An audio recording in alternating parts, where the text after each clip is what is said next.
وَإِذْ قَالَ رَبُّكَ لِلْمَلَائِكَةِ إِنِّي جَاعِلٌ فِي الْأَرْضِ خَلِيفَةً। আল্লাহ পাক বলছেন, আমি এই পৃথিবীর জমিনে আমার প্রতিনিধি আমি প্রেরণ করতে চাই। কোথায়? পৃথিবীতে আমি আমার প্রতিনিধি মানুষ প্রেরণ করতে চাই।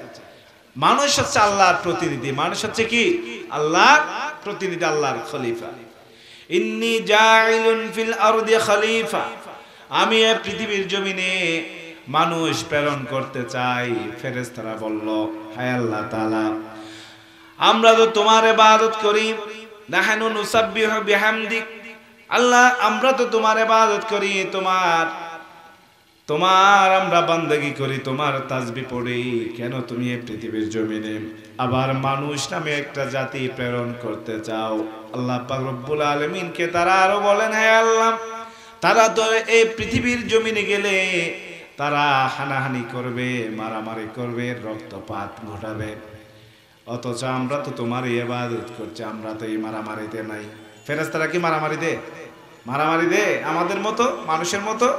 এক ভাই আরেক ভাইকে মারে, এক ভাই আরেক ভাইকে জবে করে, এক ভাই আরেক ভাইয়ের প্রতি গিয়ে ফেরেশতারা জুলুম করে না? করে না। এই অভ্যাসটা মানব জাতির ভিতরে আছে, ঠিক কি না? ফেরেশতারা সেদিন উপলব্ধি করতে পেরেছিলেন, সেজন্য আল্লাহ পাক রব্বুল আলামিনের কাছে এই সকল বর্ণনাগুলো দিয়েছেন, এই কথাগুলো বলেছেন। কিন্তু আল্লাহ পাক রব্বুল আলামিন বলেন, ইন্নী আ'লামু মা লা তা'লামুন, নিশ্চয় আমি যা জানি তা তোমরা জানো না। সুবহানাল্লাহ। কে সবচেয়ে বেশি জানেন? কে? আল্লাহ। আমাদের বিষয়ে, মানব জাতির বিষয়ে সবচেয়ে বেশি জানেন কে? মানব জাতির বিষয়ে জানেন, কুল কায়নাতের যত সৃষ্টি রয়েছে সব বিষয়ে খবর রাখেন, তিনি কে? আল্লাহ।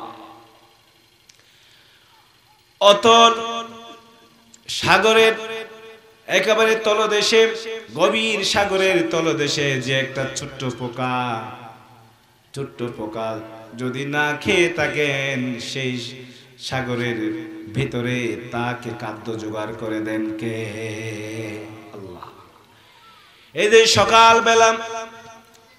সকালবেলা পাখি গাছ থেকে গাছে ঘুমায়, ঘুম থেকে সকালবেলা যে পাখি বের হয়ে যায়, সন্ধ্যাবেলায় পাখি আবার বাসার দিকে ফিরে। এই যে বাসার দিকে ফিরে, কালি ফেটে বের হয়ে যাওয়া পাখিটা ভরা পেটে বাসায় ফিরে তাকে খাদ্য জোগাড় করে দেখে। কথা বলেন, তাই খাদ্য জোগাড় করে দেখে? পাখি কি না খেয়ে খালি ফেটে কি আবার বাসায় ফিরে, নাকি ভরা ফেটে ফিরে? ভরা ফেটে ফিরে। আল্লাহু আকবার। তাদের এই পাখির ভরসা কার উপর? আল্লাহর উপর। ভরসা কার উপর? আল্লাহ। কিন্তু আমরা মানব জাতি সামান্য খাবারের জন্য, সামান্য এই জীবনটা অতিবাহিত করার জন্য মানুষের প্রতি মানুষের হানাহানি, মারামারি, রক্তপাত আছে না নাই? আছে। জায়গা জমিন দখল, একজনের জমিন আরেকজন দখল করে ফেলতেছে, হ্যাঁ, একজনের বাগান আরেকজনে খেয়ে ফেলতেছে। আমাদের এদিকে নাই, অন্য অনেক জায়গায় আছে এরকম, এদিকে তো নাই আলহামদুলিল্লাহ। প্রিয় ভাইয়েরা আমার, আসুন আল্লাহর উপর ভরসা করার দরকার আছে না নাই? একটা পাখি যদি সকালবেলা ভোরবেলা খালি পেটে বের হয়ে যায়, আল্লাহ পাক রব্বুল আলামিনের উপরে ভরসা করে, সেই পাখিটা কোথায় তার খাবার আছে, কোথায় তার রিজিক আছে কিন্তু জানে না। জানে নাকি? কিন্তু জানে না। কিন্তু সেই পাখি আবার খালি পেটে ফিরে না, বাসায় ফিরে ভরা পেট নিয়ে তার খাবার জোগাড় করে দেন কে? আল্লাহ। তার খাবার জোগাড় করেন কে? আল্লাহ। যে ব্যক্তি আল্লাহর উপর এভাবে ভরসা রাখবে, আল্লাহর উপর তাওয়াক্কুল রাখবে, সমস্ত বিপদ আপদে আল্লাহর উপরে ভরসা করবে, আল্লাহ পাক রব্বুল আলামিন ওই ব্যক্তিকে এমন ভাবে রিজিক দান করবে, তার রিজিক কিভাবে আসবে সে নিজেই জানবে না। তার রিজিকের মালিক কে? আল্লাহ। পাখির মালিক কে? হিংস্র বনের হিংস্র জন্তু, তার মালিক কে? আল্লাহ। আমাদের সৃষ্টি করছেন কে? আল্লাহ। একটা ছোট্ট পাখি, তার রিজিক সে কোথায় গেলে পাবে, তার ডেস্টিনেশন কোথায়, এটা আল্লাহ পাক রব্বুল আলামিন ঠিক ভালোভাবে জানেন। সেই জন্য সেই পাখি আল্লাহর উপর ভরসা করে খালি পেট দিয়ে বের হয়ে যায়, বড় পেটে ফিরে আসে। আমাদের নবীজি হযরত মুহাম্মদ মুস্তাফা সাল্লাল্লাহু আলাইহি ওয়াসাল্লাম যখন এই পৃথিবীর জমিন থেকে শেষ নিঃশ্বাস ত্যাগ করবেন, আল্লাহর ডাকে সাড়া দিয়ে চলে যাবেন, আমার নবীজিকে আল্লাহ পাক রব্বুল আলামিন দুনিয়ার সব নিয়ামত দেওয়ার জন্য আল্লাহ পাক রব্বুল আলামিন মুক্ত করে দিলেন। কিন্তু সব নিয়ামত থেকে মুখ ফিরিয়ে আল্লাহ পাক রব্বুল আলামিনের কাছে যখন চলে যাওয়ার জন্য তিনি ইচ্ছা পোষণ করলেন, ঠিক সেই মুহূর্তে আল্লাহর হাবিব বিশ্বনবী জনাবে মুহাম্মদ মুস্তাফা সাল্লাল্লাহু আলাইহি ওয়াসাল্লামের ঘরে 4 টুকরা স্বর্ণ ছিল। সেই স্বর্ণের টুকরাগুলো নিয়ে তিনি দান করে দিলেন। সুবহানাল্লাহ। তিনি বললেন, আমি যদি আমার ঘরের ভিতরে স্বর্ণের টুকরাগুলো রেখে যাই, কাল কিয়ামতের ময়দানে আল্লাহ পাকের সামনে আমি কি নিয়ে দাঁড়াবো?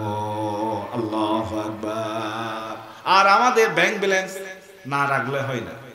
জমি জামা টাকা পয়সা এগুলো দুনিয়াতে কম রেখে গেলে হয় না। কিভাবে আমরা এই টাকা পয়সা অর্থ করি, ব্যাংক ব্যালেন্স এগুলো জোগাড় করে করে কিভাবে আমরা এই নিজের অর্থের ভান্ডার ভারী করব, এই চিন্তায় মানুষ মৃত্যুর আগ পর্যন্ত ডুবে থাকে, ঠিক কি না? আমাদের নবীজির শিক্ষা কি এটা? বলেন, আমাদের সব নবীজির শিক্ষা কি এটা? না।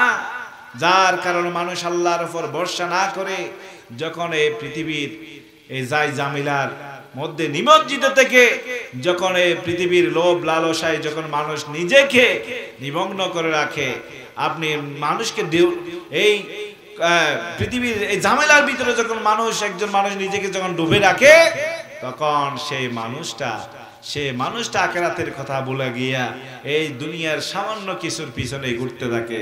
জোরা কোন ঠিক কিনা? এই যে মানুষের লক্ষ লক্ষ টাকা, কোটি কোটি টাকা যারা লুটপাট করে, তারা তো এই দুনিয়ার পিছনেই আছে। এই দুনিয়ার পিছনে না থাকলে কি মানুষের অর্থ করি সম্পদ টাকা পয়সা জায়গা জমির মানুষ কি লুটপাটে কি ব্যস্ত থাকতে পারত? বলেন, কখনো সম্ভব ছিল না।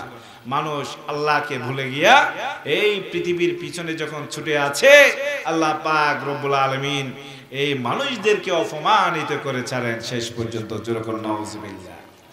সম্মানিত ভাইয়েরা আমার, আল্লাহ পাক রব্বুল আলামিন আমাদেরকে পৃথিবীর জমিনে পাঠালেন, খলিফা হিসেবে পাঠালেন। এই খলিফার দায়িত্ব কি? খলিফার দায়িত্ব কি? একজন মানুষকে যদি কোনো একজন মানুষ আরেকটা জায়গায় পাঠায়, কোন একটা চিঠি নিয়ে বা কোনো কিছু নিয়ে, সেটা হচ্ছে যে পাঠাচ্ছে, যে মানুষটাই পাঠাচ্ছে সে মানুষটার প্রতিনিধি। সে মানুষটার কি? প্রতিনিধি। এই যে আমাদের মাসুকুর রহমান ভাই যদি এখানে আব্দুর রহমানকে যদি বলে যে এই চিঠিটা অমুক জায়গায় একটু কেরানীহাট গিয়া ওই যে সিরাজুল ইসলাম ভাইকে একটু দিয়ে আসে, তাহলে যে ব্যক্তি এই চিঠিটা নিয়ে যাবে সেই ব্যক্তি হচ্ছে এই আমার মাসুকুর রহমান ভাইয়ের পক্ষে একজন প্রতিনিধি। একজন কি? প্রতিনিধি। সে এই চিঠিটা খুলে দেখার কোনো অনুমতি আছে? যে নিয়ে যাবে সে দেখার কোনো অনুমতি নাই। কিন্তু দায়িত্ব কিন্তু পালন করতে হবে, ঠিক কিনা? যে দায়িত্বটা দিয়ে পাঠাইছেন সেই দায়িত্বটা ঠিকই পালন করতে হবে। এই যে প্রতিনিধি, আল্লাহ পাক রব্বুল আলামিন ঠিক তেমনি ভাবে আমাদেরকে পৃথিবীর জমিনে প্রতিনিধি হিসেবে আরবিতে বলে, কোরআনের ভাষায় হচ্ছে খলিফা। কোরআনের ভাষা কি? খলিফা। খলিফা তথা প্রতিনিধি হিসেবে আল্লাহ পাক আমাদেরকে পৃথিবীর জমিনে প্রেরণ করেছেন। এই পৃথিবী কার? সবাই বলে, এই পৃথিবী কার? আমরা কার? আসমান জমিন লৌহ কালাম সব কিছু কার? আল্লাহ। এই যে আল্লাহ পাক এর জমিন, এই জমিনে আল্লাহ আমাদেরকে প্রেরণ করেছেন একজন খলিফা প্রতিনিধি হিসেবে। সুবহানাল্লাহ। এই খলিফা দায়িত্ব কর্তব্য হচ্ছে সেই মালিকের যথাযথ যে কাজ দিয়ে প্রেরণ করেছেন সেই কাজটা যথাযথভাবে পালন করা, ঠিক কিনা? ঠিক তেমনি ভাবে আল্লাহ পাক রব্বুল আলামিন আমাদেরকে একজন খলিফা হিসেবে এই পৃথিবীর জমিনে প্রেরণ করেছেন। এই পৃথিবীর জমিনে আমাদেরকে যে দায়িত্ব দিয়ে প্রেরণ করেছেন, সেই দায়িত্ব হচ্ছে আল্লাহর জমিনে আল্লাহর দ্বীনের কথা বলা, আল্লাহর জমিনে আল্লাহর দ্বীনকে সমুন্নত করা, আল্লাহর জমিনে আল্লাহর দ্বীনকে বাস্তবায়ন করার কাজ করা। যেরকম সুবহানাল্লাহ। আল্লাহর জমিনে আল্লাহর দ্বীন কায়েমের কাজ করা। নিজের কাজ করতে পারবো না, নিজের কাজ করতে পারবো? যা করব সব কার কাছে হবে? বলেন, যাই করব এই পৃথিবীর দেয়া হায়াতের জিন্দেগিতে যাই করব সব কাজ হতে হবে কার খুশিতে? আল্লাহর খুশিতে। কার খুশিতে? তাহলে আসুন, নামাজ পড়ি কার জন্য? আল্লাহর জন্য। রোজা রাখি আল্লাহর জন্য, হজ করে যাকাত দেয় আল্লাহর জন্য। এই নামাজ আদায় করার শেষে, ফজরের নামাজ আদায় করার শেষে আমরা যখন নিজ নিজ কাজে যখন চলে যাই, বিলে জিলে কাজ করার জন্য চলে যাই, চাকরিজীবীরা চাকরির কর্মস্থলে চলে যায়, ব্যবসায়িক ভাইয়েরা তার ব্যবসার কেন্দ্রে চলে যাবে। এই সমস্ত ব্যবসা করেন, আপনি চাকরি করেন, আপনি বিলের মধ্যে চাষাবাদ করেন, সব কাজ হতে হবে কার খুশি মতো? বলেন, উচ্চস্বর বলেন, কার খুশি মতো হতে হবে? আল্লাহ। এটাই হচ্ছে আল্লাহর ইবাদত, এটাই হচ্ছে আল্লাহর প্রতিনিধির কাজ। সুবহানাল্লাহ। আল্লাহ যেভাবে বলেছেন, আপনি জমিতে চাষ করতে গিয়ে যদি আরেকজনের আইল কেটে যদি জমি আপনার এদিকে যদি বেশি নিয়ে আসেন, এটা কি আল্লাহর শিখানো কাজ হলো? বলেন, এটা কি আল্লাহর প্রতিনিধির কাজ হবে নাকি শয়তানের কাজ হবে? শয়তানের কাজ হবে। আর আপনাকে রাষ্ট্রীয় ক্ষমতায় আপনাকে বসানো হলো, আপনাকে মেম্বার, চেয়ারম্যান, এমপি, মন্ত্রী, প্রাইম মিনিস্টার, বিভিন্ন স্তরের দায়িত্ব আপনাকে দেয়া হলো। আপনি সেখানে যদি গদিতে বসে আপনি মানুষের হক লুণ্ঠন করেন, আপনাকে দিছে এলাকার জন্য ৫,০০০ কম্বল বিতরণ করার জন্য ৫,০০০ কম্বল দিয়েছে, আপনি সেখান থেকে যদি ২০০ কম্বল আপনার বাড়িতে রেখে দেন, তাহলে সেটা কি প্রতিনিধির কাজ হবে নাকি শয়তানের কাজ হবে? যেই দায়িত্বটা আপনার উপরে এসেছে, আমরা মনে করি রাষ্ট্রীয় কাজ হোক, আপনার ইসলামিক কাজ, যে কোনো কাজ, যেই দায়িত্ব মানুষের উপর আসুক না কেন, সেই দায়িত্ব অর্পিত হয় কার পক্ষ থেকে? চেয়ারম্যান মেম্বার বানাই আমরা ভোটের মাধ্যমে, তাহলে আমরা তো বানাই নাকি আল্লাহ বানাই? বলেন, কে? আল্লাহ। আল্লাহ যদি আপনার উপর কি না করে, দয়া না করেন, আপনাকে যদি কবুল না করেন, তাহলে আপনি সেই ক্ষমতার চেয়ারে বসার কোনো সুযোগ নেই।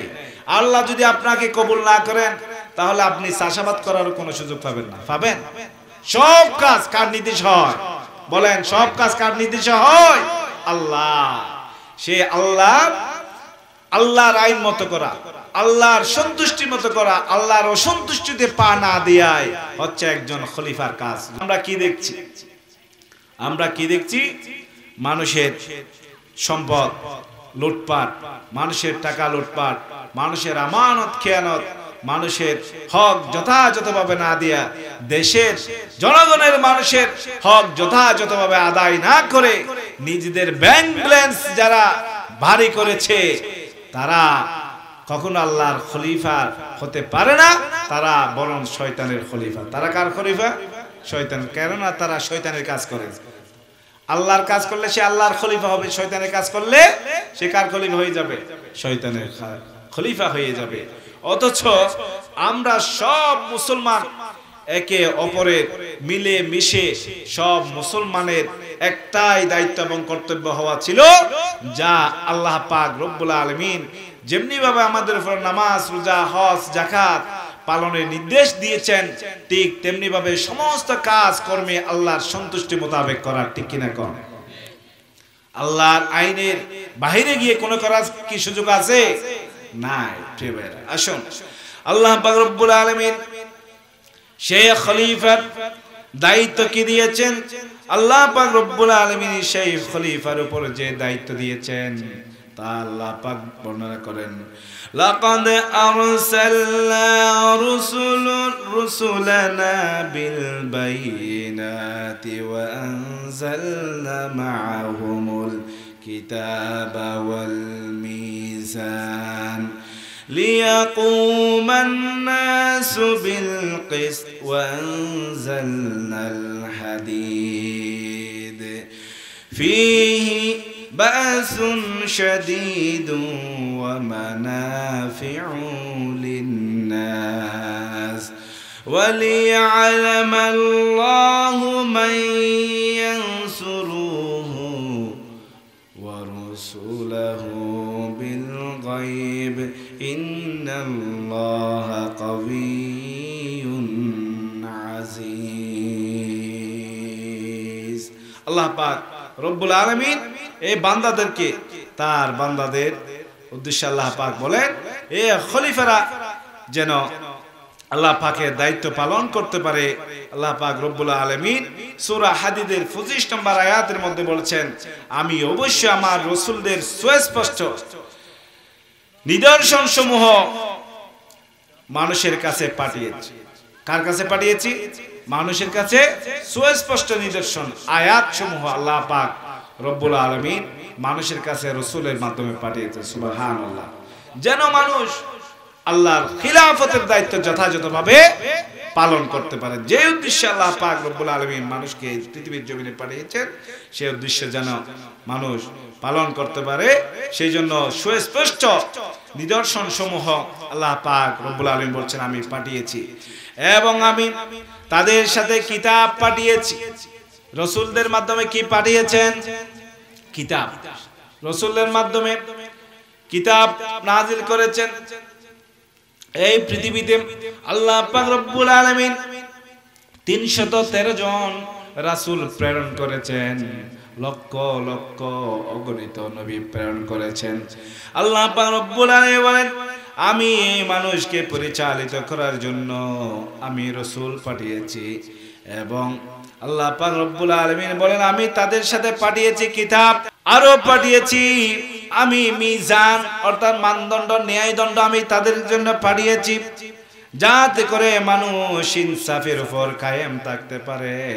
তাদের জন্য আমি লোহা নাজিল করেছি যার মধ্যে রয়েছে বিপুল শক্তি আর যার মধ্যে আরো রয়েছে মানুষের বহুবিধ উপকার রয়েছে।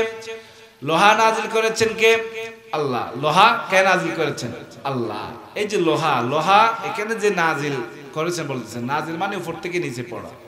লোহা যদি উপর থেকে নিচে পড়ে তাহলে এখানে মানুষজন কোনো বেঁচে থাকার কোনো সুযোগ থাকবে? হ্যাঁ, থাকবে না। এখানে লোহার অন্যতম একটা অর্থ হচ্ছে রাষ্ট্রীয় ক্ষমতা। কি? রাষ্ট্রীয় ক্ষমতা। রাষ্ট্রীয় ক্ষমতা এটা আল্লাহ পাক রব্বুল আলামিনের একটা দান। সুবহানাল্লাহ। এখন মানুষের ভিতরে আমরা বক্তব্যের মাধ্যমে যা দেখতে পাচ্ছি, মানুষ বলছে ইসলামের ভিতরে ইসলামের সাথে নাকি রাজনীতি নাই। ইসলামের সাথে কি নাই? রাজনীতি নাই। রাসূল সাল্লাল্লাহু আলাইহি ওয়াসাল্লাম এর ইতিহাস পড়লে আমরা দেখতে পাই রাসূল সাল্লাল্লাহু আলাইহি ওয়াসাল্লাম মদিনায় গিয়ে সেখানে রাষ্ট্রীয় ব্যবস্থা যে প্রতিষ্ঠা করেছেন সেটা রাষ্ট্রীয় যে রাসূল সাল্লাল্লাহু আলাইহি ওয়াসাল্লাম রাষ্ট্রীয় গভর্নর, রাষ্ট্রীয় প্রধান হয়েছেন এবং অনেক নবী রাসূল হযরত ইউসুফ আলাইহিস সালাম হয়েছেন রাষ্ট্রের প্রধান।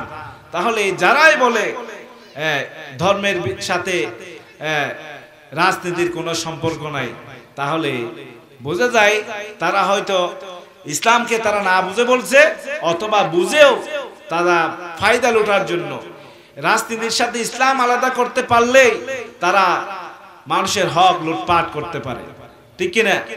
যার কারণে তারা ধর্মের সাথে ইসলামের সাথে তারা রাজনীতিকে মেশাইতে চায় না। অথচ ইসলাম হচ্ছে একটা পরিপূর্ণ জীবন ব্যবস্থা। ইসলাম হচ্ছে কি? পরিপূর্ণ জীবন ব্যবস্থা। শুধু নামাজ, রোজা, হজ, যাকাত এর ভিতরে ইসলাম সীমাবদ্ধ নয়। গোটা জীবনের সাথে মানুষের প্রত্যেকটা স্তরে স্তরে, মানুষের জীবনের প্রত্যেকটা স্তরে স্তরে এই ইসলামের শিক্ষা আছে, ইসলামের বিধান আছে, ইসলামের নিয়ম নীতি আছে। যেরকম সুবহানাল্লাহ। শুধুমাত্র আমি নামাজ রোজার ভিতরে ইসলামকে ধারণ করলাম, কিন্তু আমি অন্যান্য কাজ কর্মের ভিতরে আমি চাষাবাদে মেনে চললাম না। চাষাবাদে ইসলামের নীতি আছে না নাই? আছে না নাই? মানুষের আইল কাটা এটা ইসলাম বহির্ভূত নাকি ইসলাম সম্মত? ইসলাম বহির্ভূত। মানুষের জমিনে আইল কাটা এটা ইসলাম কি সমর্থন করে? করবে না। এই যে মানুষের আইল না কাটাই হচ্ছে, দুনিয়ার কেউ না দেখুক কিন্তু আল্লাহ তাআলা দেখছেন, মানুষের হক নষ্ট না করা, সেটাই হচ্ছে ইসলামের শিক্ষা। আপনি ব্যবসা করতে যান, সে ব্যবসার ভিতরে যদি আপনি ভেজাল না দেন, ফরমালিন মিশিয়ে যদি মানুষদেরকে খারাপ জিনিস আপনি ভালো বলে যদি চালাইয়া না দেন, তাহলে সেটাই হচ্ছে ইসলামের নীতি। আর সেখানে যদি আপনি খারাপ মালকে ভালো মাল বলে যদি চালাই দেন, তাহলে সেটা আর ইসলাম সম্মত হলো না। সম্মানিত ভাইরা আমার, আল্লাহ পাক রব্বুল আলামিন বলছেন, আমি অবশ্যই আমার রাসূলদের সুস্পষ্ট নিদর্শন আমি দিয়েছি, সুস্পষ্ট আমি নিদর্শন দিয়েছি। ওয়ালাকাদ আরসালনা রাসূলানা বিল বাইয়িনাত, আমি আমার রাসূলদেরকে সুস্পষ্ট নিদর্শন দিয়ে আমি এই পৃথিবীর জমিনে প্রেরণ করেছি। সুবহানাল্লাহ। যেন মানুষদেরকে সুন্দর পথে পরিচালিত করতে পারে। সুন্দর পথে কি করতে পারে? পরিচালিত করতে পারে। সুবহানাল্লাহি ওয়া বিহামদি। যেন মানুষের জীবনের সার্বিক দিক মানুষদেরকে শিক্ষা দিতে পারে। এই শিক্ষাটা রাসূলুল্লাহ সাল্লাল্লাহু আলাইহি ওয়াসাল্লামের মাধ্যমে আল্লাহ পাক রব্বুল আলামিন পরিপূর্ণতা লাভ করে দিলেন। সুবহানাল্লাহ। এবং ওয়া আনজালনা মাআহুমুল কিতাব, আমি কিতাব নাজিল করেছি, রাসূল পাঠিয়েছি, কিতাব নাজিল করেছি, যেন মানুষ এই কিতাব থেকে, আল্লাহর কোরআন থেকে মানুষ দিক নির্দেশনা গ্রহণ করতে, নিজেদের জীবনকে মানুষ পরিচালিত করতে পারে। সুবহানাল্লাহ। জীবনের প্রত্যেকটা স্তরে স্তরে ইসলামকে যেন মেনে চলে নিজেদের জীবনকে সুন্দর করতে পারে আল্লাহ পাক রব্বুল আলামিন, সেজন্য কিতাব নাজিল করেছেন। সুবহানাল্লাহ। এবং ওয়াল মিজান, মিজান আল্লাহ পাক রব্বুল আলামিন ন্যায়ের মানদণ্ড আল্লাহ পাক রব্বুল আলামিন নাজিল করেছেন, যেন মানুষ মানুষের ভিতরে ইনসাফ প্রতিষ্ঠা করতে পারে। মানুষ যেন কি করতে পারে? মানুষের ভিতরে ইনসাফ কায়েম করতে পারে। ইনসাফ, জাস্টিস, উই ওয়ান্ট জাস্টিস। এই যে আমাদের ছাত্র ভাইয়েরা কিছুদিন আগে এই যে জুলাই বিপ্লবের স্লোগান দিল, কি দিল? We want justice. আমরা কি চাই? ইনসাফ চাই। কোরআনের ভাষা হচ্ছে ইনসাফ, ন্যায় পরায়ণতা। এটা মানুষের প্রত্যেকটা স্তরে দরকার আছে না নাই? প্রত্যেকটা স্তরে দরকার আছে না নাই? যারা ইনসাফ, আদল যারা প্রতিষ্ঠা করবে, আল্লাহ পাক রব্বুল আলামিন কিয়ামতের ময়দানে তাদেরকে আরশে আজিমের নিচে ছায়া প্রদান করবেন। যেরকম সুবহানাল্লাহ। মেম্বারের কাছে বিচার নিয়ে গেলে তুই দে ৮০০০, তুই দে ৮০০০, জিতে বিচার লগি বিচারিয়ান সমাধান করি বললাই উভয় পক্ষ তুলয় ৬০০০, তুমি দাও ১০০০০, তুমি দাও ১০০০০। বিচার কেন দিল? এখন তার থেকে দিতে হয় ১০০০০, যে বিচার প্রাপ্তি তার থেকে দিতে হচ্ছে কয় হাজার? ১০০০০। এরপরে বিচার আপনার পক্ষে যাইতে পারে, নাও যাইতে পারে। এরকম বিচার আছে না নাই? কি আজগবি বিচার! আল্লাহর জমিনে, আল্লাহর জমিনে যে কোরআন মোতাবেক যদি শাসন ব্যবস্থা কায়েম হয়, তাহলে বিচার কি সেরকম হওয়ার সুযোগ থাকবে? থাকবে। আপনারা আল্লাহর জমিনে যদি ইসলামপন্থীদেরকে যদি আপনারা সমর্থন করেন, তাহলে ইসলাম কায়েম তো ওইদিকে হবে। এভাবেই তো ইসলাম কায়েম হবে। আমরা বলি ইসলাম কায়েম কিভাবে হবে, এটা আসলে মানুষ ইসলাম কায়েমের কথা বলে, কিন্তু ইসলাম কিভাবে কায়েম হবে এটা অনেক মানুষই বুঝেই না। ইসলাম কায়েম কিভাবে হবে? আপনার এলাকার মেম্বার, চেয়ারম্যান, এমপি, মন্ত্রী স্ব অবস্থানে ইসলামপন্থী যারা আছে, যারা কোরআনের সাথে আছে, সেই মানুষদেরকে যদি আপনারা নির্বাচিত করেন, দল আপনাদের জনপ্রতিনিধি যদি নির্বাচন করেন, তারাই তো সংসদের মধ্যে কোরআনের কথা বলবে।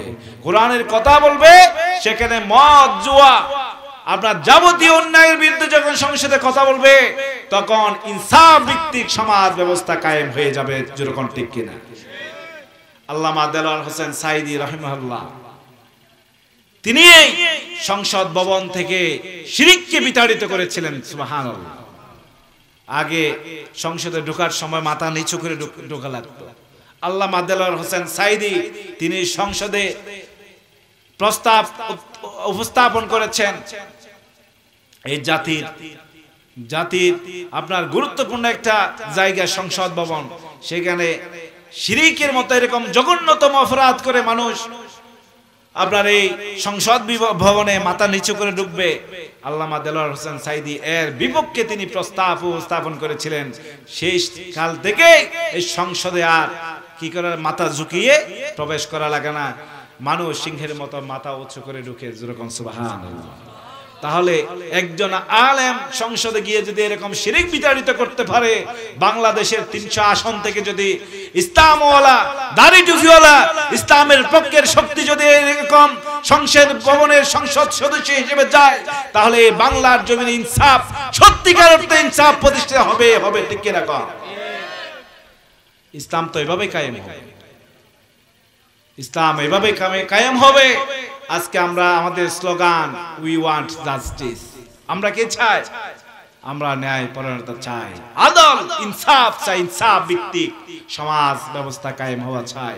আর তা আল্লাহর কোরআন এবং ইসলাম ছাড়া কখনো সম্ভব নয়।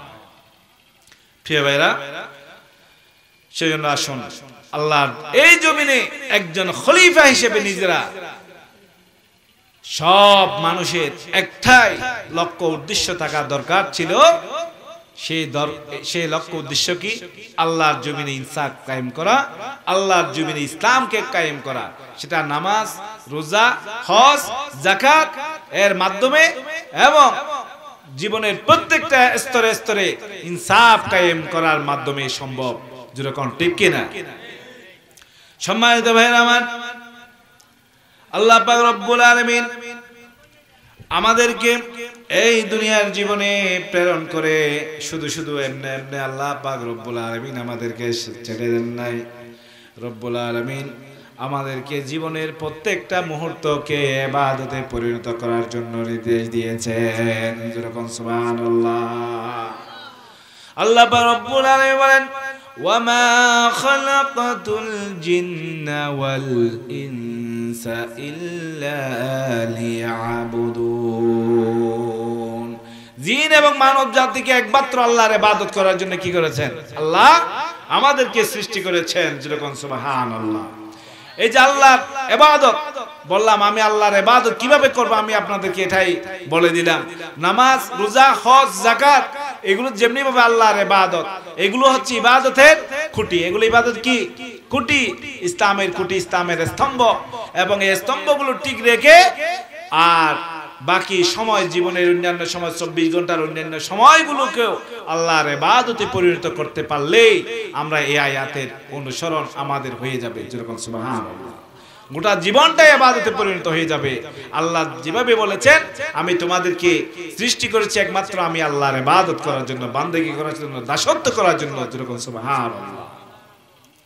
প্রিয় ভাইরা আমার, এভাবে আল্লাহর আইন দিয়ে সমস্ত বিচার কার্যক্রম পরিচালিত করা আল্লাহ পাক রব্বুল আলামিন ইরশাদ করেছেন সূরা মায়েদার 44 নম্বর আয়াতে, 45 নম্বর আয়াতে এবং 47 নম্বর আয়াতে কারিমের মধ্যে আল্লাহ তাআলা ইরশাদ করেছেন, যারা আল্লাহ তাআলার নাজিল করা বিধান অনুযায়ী বিচার ফয়সালা করে না, মানুষের মধ্যে কোন ধরনের ঝামেলা হলে সেই ঝামেলা আল্লাহর কোরআন দিয়ে যারা সমাধান করে না, তারা হয় কাফের, তারা না হয় ফাসিক, না হয় জালেম। তারা কি হয়?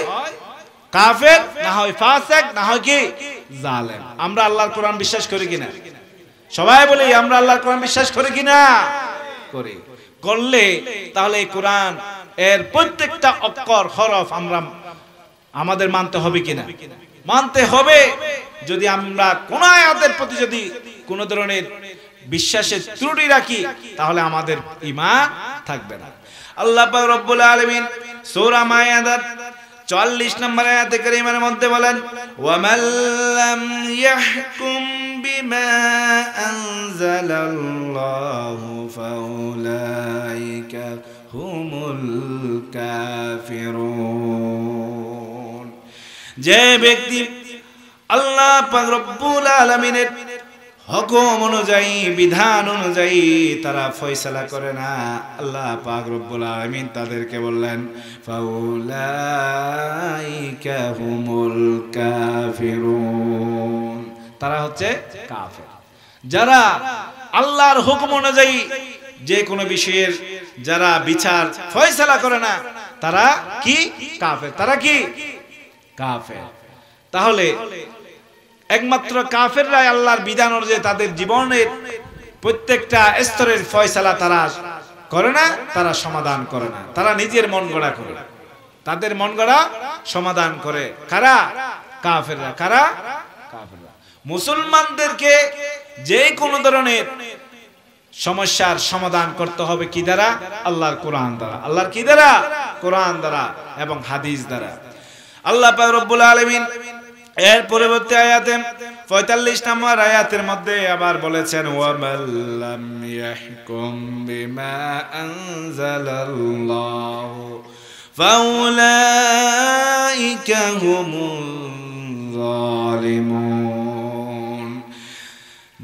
যে ব্যক্তি আল্লাহ পাক রব্বুল আলামিনের নাজিল করা আইন দ্বারা ফয়সালা করে না, সেই ব্যক্তিরা হচ্ছে তারাই হচ্ছে জালেম। তারাই কি? জালেম। হয়তো কাফের আল্লাহর আইনকে মেনে চলবে না, না হয় যারা জালেম, যারা মানুষের উপর জুলুম করে, তারা আল্লাহর আইনকে নিজেদের ফয়সালার বিধান হিসেবে মেনে নিতে চায় না। ঠিক কিনা? এখন শুনতেছেন না আপনারা? কি শুনতেছেন? দেশে কি শুনতেছেন? কি শুনতেছি আমরা? বলছে যারা ইসলামী রাজনীতি করে, যারা ইসলামের কথা বলে, রাজনীতি যারা ইসলামের কথা বলে, তারা নাকি ধর্ম নিয়ে ব্যবসা করতেছে। নাউজুবিল্লাহি মিন যালিক। তাদের ভাষায় যদি ইসলামী রাজনীতি যদি নিষিদ্ধ হতো, তারা আল্লাহর রাসূল সাল্লাল্লাহু আলাইহি ওয়াসাল্লাম মদিনার জমিনে যে ইসলামী রাষ্ট্র কায়েম করেছিলেন, প্রকান্তরে তারা সেই ইসলামী রাষ্ট্রের বিরুদ্ধে তারা কথা বলছে। ঠিক কিনা কোন? এই কথার মধ্য দিয়ে আল্লাহর কোরআন, ইসলাম এর মত একজন মুসলমানকে যথাযথভাবে চলা কর্তব্য। যদি আপনি চলতে না পারেন সেটা আপনার দুর্বলতা, কিন্তু এর বিরোধিতা করা কুফরি। এর বিরোধিতা করা কি? কুফরি। জালেম যারা, তারা একমাত্র এই কোরআনের বিরোধিতা করতে পারে। যারা ইসলামকে মেনে নিয়েছে, ইসলাম ধর্ম গ্রহণ করেছে, তারা কখনো ইসলামের বিরোধিতা করতে পারে না। সম্মানিত ভাইরা আমার, আল্লাহ পাক রব্বুল আলামিন আরো একটা পরিচিতি তাদের দিয়েছেন। হয়তো তারা কাফের, না হয় তারা জালেম, না হয় তারা ফাসিক, না হয় তারা কি? যারা কোরআনের বিরোধিতা করে, মানুষের যে কোনো সমস্যার সমাধানে যারা মন গড়া নিজেদের বানানো আইন অনুযায়ী সমাধান করে, আল্লাহ পাক রব্বুল আলামিন তাদের আরেকটা পরিচয় দিয়েছেন ওয়ামান লাম ইয়াহকুম বিমা আনজালাল্লাহু ফাউলাইকা হুমুল ফাসিকুন। তারাই না হয় তারা হবে কি? ফাসিক। তারা কি? ফাসিক। তারা হয় কাফের, না হয় জালেম, না হয় ফাসিক। আমরা কোন স্তরে যেতে চাই? আমরা যেতে চাই কোরআন অনুযায়ী ফয়সালা করে আমরা মুমিনদের কাতারভুক্ত হতে চাই। যেরকম ঠিক কিনা? ইসলাম এর উপরে জন্মগ্রহণ করা বড় কথা নয়। ইসলামের উপরে মৃত্যুবরণ না করা ব্যতীত কোন মানুষ যেন মৃত্যুবরণ না করে, আল্লাহ পাক রব্বুল আলামিন সেই ঘোষণা দিয়েছেন। আল্লাহ পাক সেই ঘোষণায় দিয়েছেন যেন মানুষ ইসলামের উপরে না থেকে যেন মানুষ মৃত্যুবরণ না করে। কেননা ইসলাম ব্যতীত যদি কোনো মানুষ মৃত্যুবরণ করে, সে মানুষের স্থান হবে কোথায়? জাহান্নাম। সে মানুষের স্থান হবে কোথায়? জাহান্নাম। যেরকম নাউজুবিল্লাহ। সম্মানিত ভাইরা আমার, আল্লাহ পাক রব্বুল আলামিন আমাদের উপরে যে কিতাব নাজিল করেছেন, যে কোরআন নাজিল করেছেন, সেই কোরআনের ভিতরে আল্লাহ পাক রব্বুল আলামিন সব কিছুর সমাধান বর্ণনা করেছেন।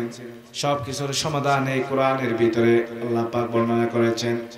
তাহলে এই কোরআন অনুযায়ী নিজেদের জীবন পরিচালনা করা নিজের সমাজকে পরিচালনা করা, দেশকে পরিচালনা করা, সমস্ত সমস্যাকে সমাধান করা, এই কোরআন অনুযায়ী নিজের জীবনকে ঢেলে সাজানোর দরকার আছে না নাই? আছে না নাই? তাহলে এই জীবনকে যদি আমরা কোরআন দিয়ে যদি সাজাতে পারি, তাহলে আমরা সাদিকিন নবীন তাদের উত্তরসূরি হয়ে আমরা নিজেদের জীবনকে আমরা জীবনের এই জীবনকে অতিবাহিত করে আমরা নিজেদেরকে জান্নাত উপযোগী মানুষ হিসেবে নিজেদেরকে গ্রহণ করতে পারবো, ঠিক কিনা? নচেত আমরা কিছু মানলাম, কোরআনের কিছু মানলাম না, এভাবে করে কখনো আমরা নিজেদেরকে একজন পরিপূর্ণ মুসলমান হিসেবে আমরা দাবি করতে পারি না, নিজেদেরকে একজন পরিপূর্ণ মুসলমান হিসেবে কখনো আমরা উপস্থাপন করতে পারি না। আল্লাহ পাক রব্বুল আলামিন তাহলে আমাদেরকে যে ইসলাম দিয়েছেন, সেই ইসলামকে আমাদের জীবনের প্রত্যেকটা স্তরে স্তরে আমাদেরকে লালন করতে হবে, জীবনের প্রত্যেকটা স্তরে স্তরে আমাদেরকে পালন করতে হবে। আমরা চেষ্টা করতে পারবো তো ইনশাআল্লাহ? পারবো তো ইনশাআল্লাহ?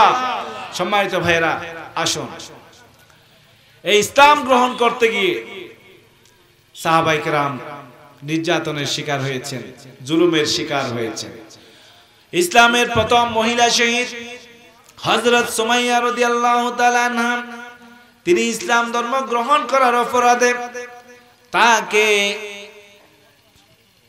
তাকে কাফের জালেমেরা বন্দী করে তার উপর জুলুম নির্যাতন করে তাকে বর্ষা দিয়া তাকে আঘাত করার মাধ্যমে তাকে দুনিয়া থেকে চিরতরে বিদায় করে দিলেন।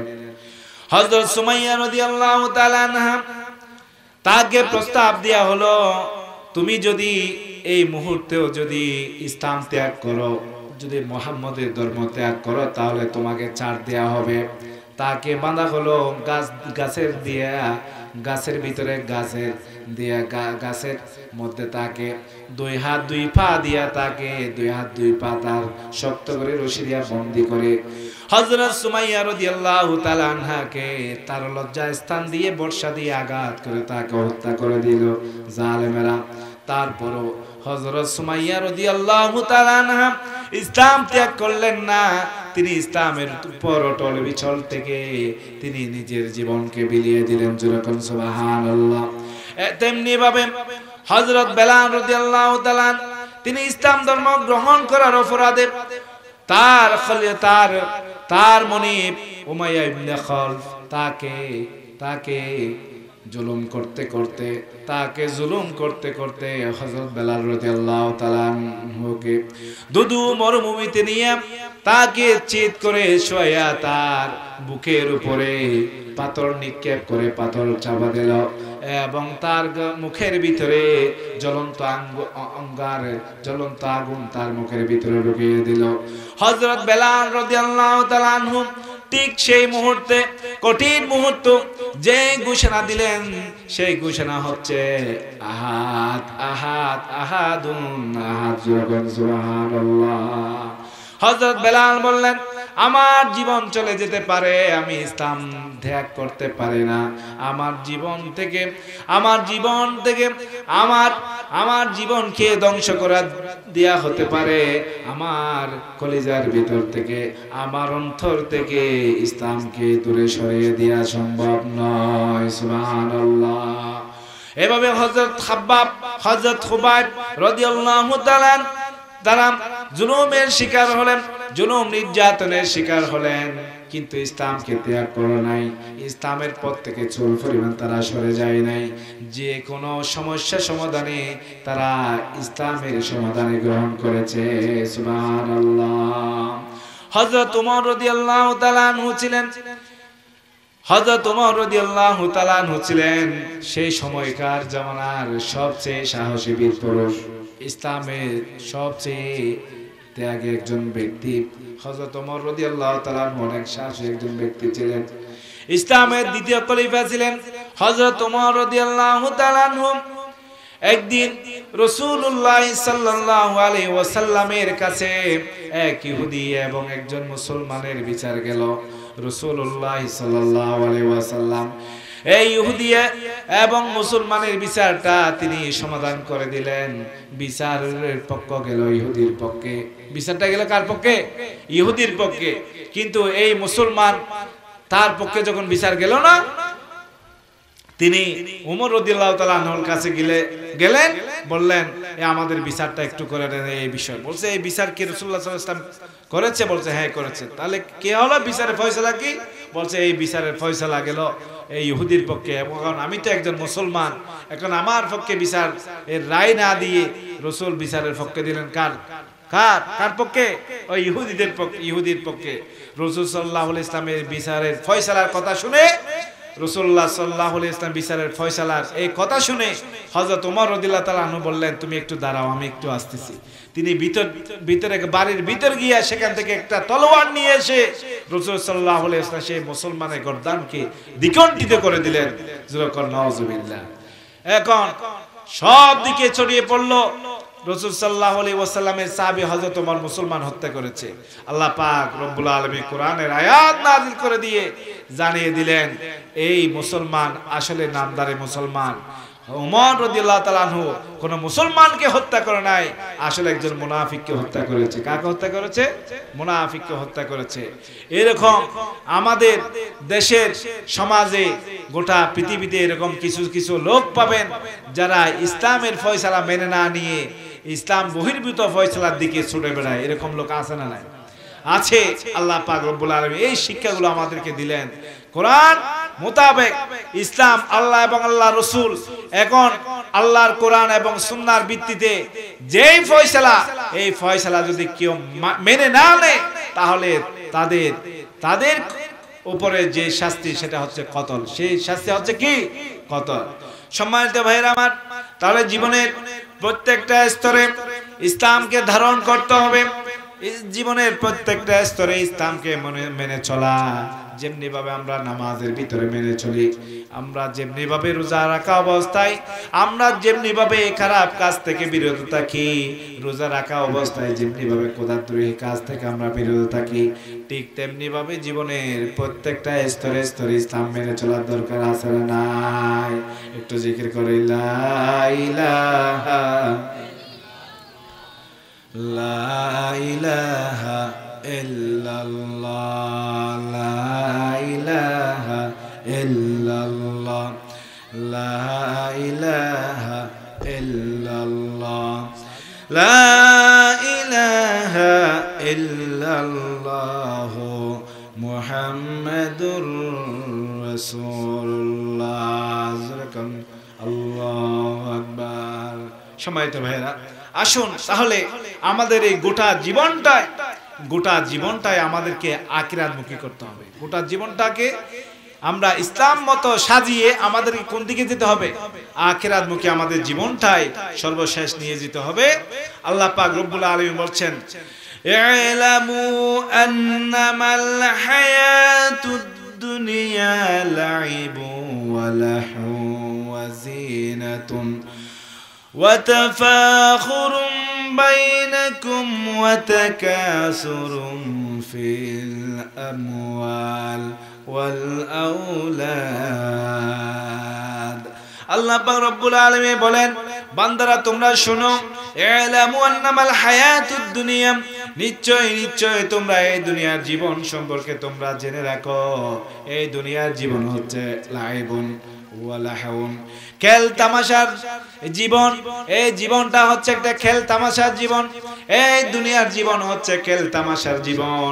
একটা ছোট্ট বাচ্চা যেমন করে খেলার মাঠে যায় খেলার জন্য, যেমনি ভাবে সে বাড়ির কথা বলে যায়, মায়ের কথা বলে যায়, দুনিয়ার সমস্ত কাজকর্মের কথা বলে যায়, তার দায়িত্ব কর্তব্যের কথা ভুলে গিয়া, বাসায় ফিরার কথা ভুলে গিয়া যেমনি ভাবে সন্তান মাঠের মধ্যে খেলতে খেলতে নিজের সময় অতিবাহিত করে ফেলে, ঠিক তেমনি ভাবে এই দুনিয়ার মানুষ, তোমরা যারা এই দুনিয়াতে এসেছো, আল্লাহ পাক রব্বুল আলামিন যাদেরকে আল্লাহ পাক এই দুনিয়ার জীবনে পাঠিয়েছেন, আল্লাহ পাক রব্বুল আলামিন বলেন এই দুনিয়ার জীবনটা হচ্ছে একটা খেল তামাশা।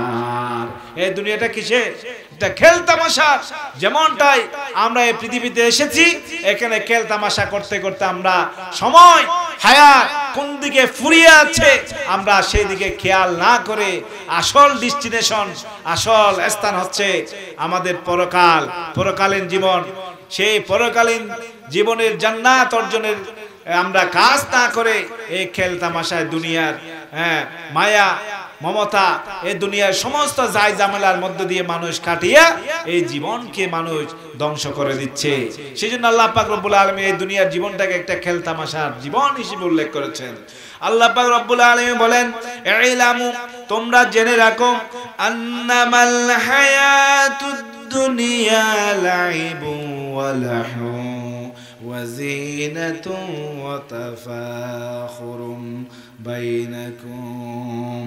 তোমাদের জন্য জিনাতটা চাকচিক্যময় এই দুনিয়া, তোমাদের এই দুনিয়া এটা একটা জাঁকজমকপূর্ণ একটা স্থান, এবং ওয়াতাফাখুরুম বাইনাকুম, এবং পরস্পর গর্ব অহংকার প্রতিযোগিতার একটা জায়গা। এই দুনিয়া কি গর্ব অহংকার করার একটা জায়গা।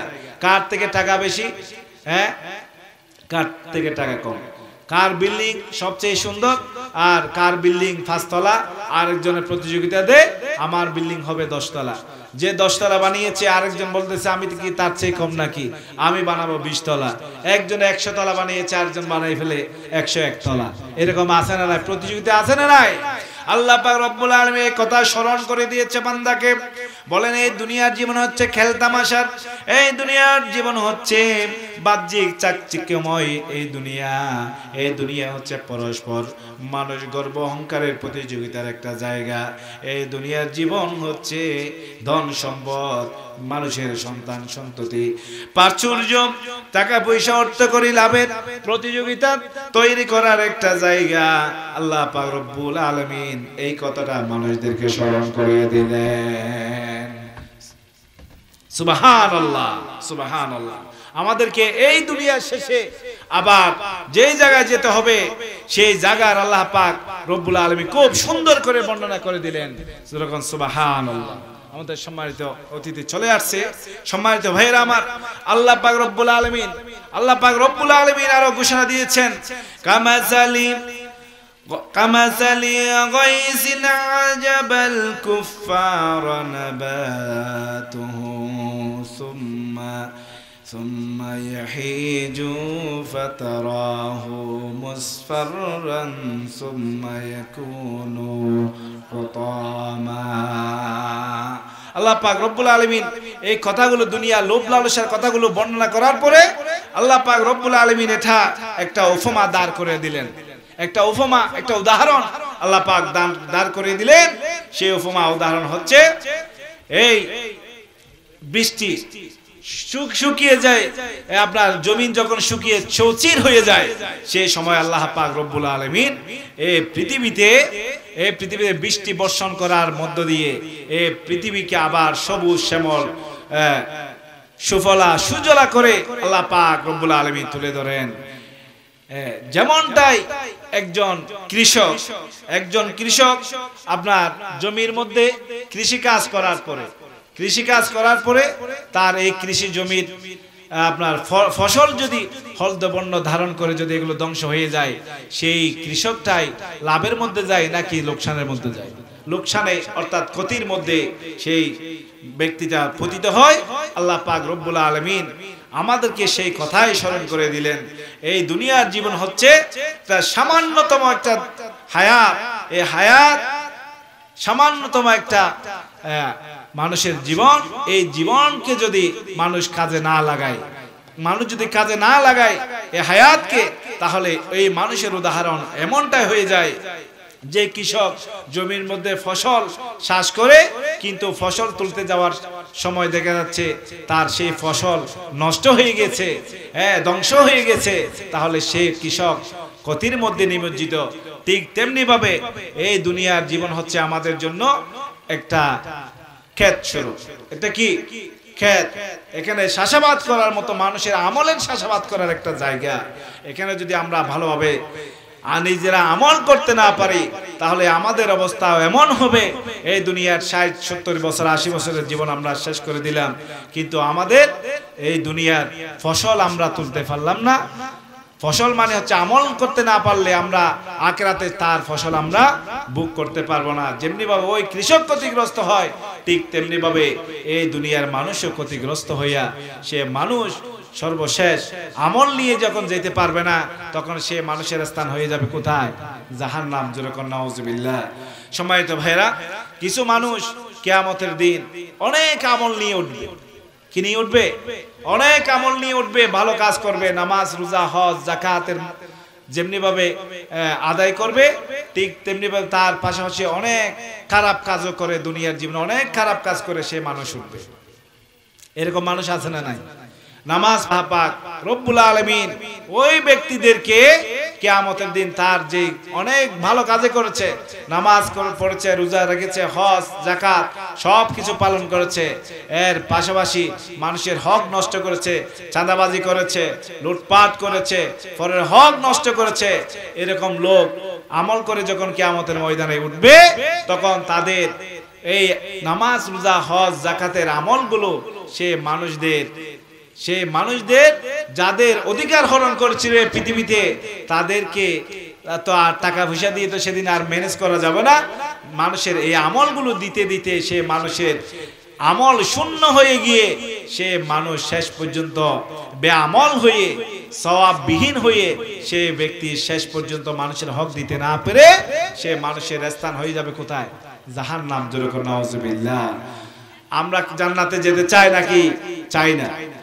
সবাই বলে আমরা জান্নাতে যেতে চাই কি চাই না? যদি জান্নাতে যেতে চাই, জান্নাতীদের দলভুক্ত হতে হবে, ঠিক কিনা? যদি জান্নাতীদের দলভুক্ত হতে চায়, তাহলে আমাদের কোরআন সুন্নাহ মোতাবেক নিজেদের জীবনকে পরিচালিত করতে হবে, ঠিক কিনা? আল্লাহ পাক রব্বুল আলামিন আমাদের প্রত্যেককে কবুল করুন এবং তার দিনে আল্লাহ পাক আমরা যেন জীবনের প্রত্যেকটা স্তরে পড়তে পড়তে ইসলামকে যেন অনুসরণ করতে পারি, আল্লাহ পাক সেই তৌফিক দান করুন। সকলে আমিন। আর সর্বশেষ আল্লাহ পাক আমাদের প্রত্যেককে তার গোলাম হিসেবে কবুল করুন এবং তার প্রকৃত বান্দা হিসেবে আল্লাহ তাআলা আমাদেরকে কবুল করুন। আল্লাহ তাআলা দরবারে আমরা সেই ফরিয়াদ কামনা করে এবং আমরা প্রত্যেকে যেন ন্যায় ইনসাফ ভিত্তিক সমাজ ব্যবস্থা কায়েমে নিজেরা ভূমিকা পালন করতে পারি, সৎ মানুষের দলভুক্ত হতে পারি, জান্নাতি মানুষের দলভুক্ত হতে পারি। আল্লাহ পাক আমাদেরকে কবুল করুন। সবাই বলি আমিন।